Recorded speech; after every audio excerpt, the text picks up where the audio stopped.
नमस्कार साथियों आपका हमारे चैनल में हार्दिक स्वागत है। घी का दीपक और तेल का दीपक कब जलाना चाहिए, किस दिशा में रखना चाहिए, आज इस वीडियो में बताएंगे।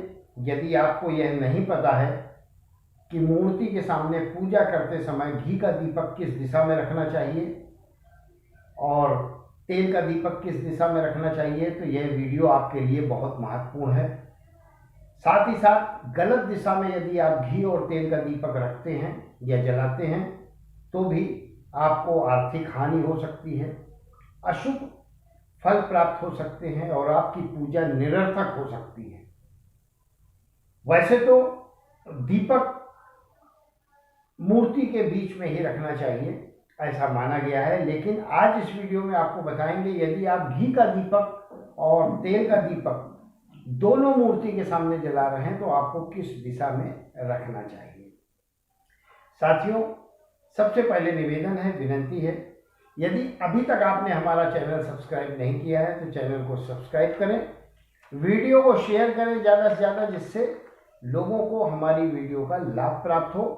सब्सक्राइब का निवेदन इसलिए सभी से करते हैं क्योंकि हम अपने चैनल पर राशि रत्न ग्रह नक्षत्रों की जानकारी तो देते ही देते हैं, साथ ही साथ छोटे छोटे आसान उपाय और तोड़गे बताते हैं, कुछ जानकारियां देते हैं जो आपके भविष्य में काम आ सकती हैं या फिर आपको बहुत बड़ी मुसीबतों से बचा सकती हैं।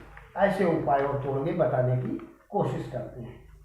सबसे पहली बात यह जान लें कि यदि आप घी का दीपक जला रहे हैं मूर्ति के सामने तो घी का दीपक हमेशा अपने बाएं हाथ की ओर रखना चाहिए और यदि तेल का दीपक जला रहे हैं तो अपने दाहिने हाथ की ओर, मतलब जो आपका दाहिना हाथ है ठीक उसी के सामने रखना है आपको, और आपका जो बायां हाथ है उसके सामने घी का दीपक जलाना है और दाहिने हाथ के सामने तेल का दीपक जलाना चाहिए। यह शास्त्र सम्मत है और ऐसा यदि आप करते हैं तो आप तमाम प्रकार के अशुभ प्रभाव से बचे रहेंगे और आपकी पूजा भी सार्थक है। और यदि गलत दिशा में आप रख देते हैं, यानी बाईं ओर यदि आप तेल का दीपक जलाते हैं और दाहिनी ओर अपने घी का दीपक जलाते हैं तो यह बहुत अशुभ प्रभाव देता है। इससे नकारात्मकता बढ़ती है। सकारात्मकता के लिए घी का दीपक अपने बाएं हाथ की ओर, यानी अपने बाएं हाथ के सामने जलाएं और तेल का दीपक अपने दाएं हाथ के सामने जलाएं। दूसरी बात, घी के दीपक में रुई का प्रयोग करें, यानी कापूस का प्रयोग करना चाहिए। और बत्ती की बात करें तो यदि फूल बत्ती बना रहे हैं, जो फूल जैसी छोटी बत्ती होती है, फूल बत्ती का प्रयोग कर रहे हैं पूजन में तो कोई बात नहीं, लेकिन यदि लंबी बत्ती बना रहे हैं तो कभी भी सिंगल बात नहीं रखनी चाहिए, सिंगल नहीं रखना चाहिए दीपक में, वो अशुभ कार्यों में रखी जाती है। हमेशा दो बत्तियां बना के, दो बत्ती लंबी वाली बना के आपस में जोड़ के जलाना चाहिए। दूसरी बात, यदि तेल का दीपक जला रहे हैं तो उसमें लाल रंग की बाती का प्रयोग करना चाहिए।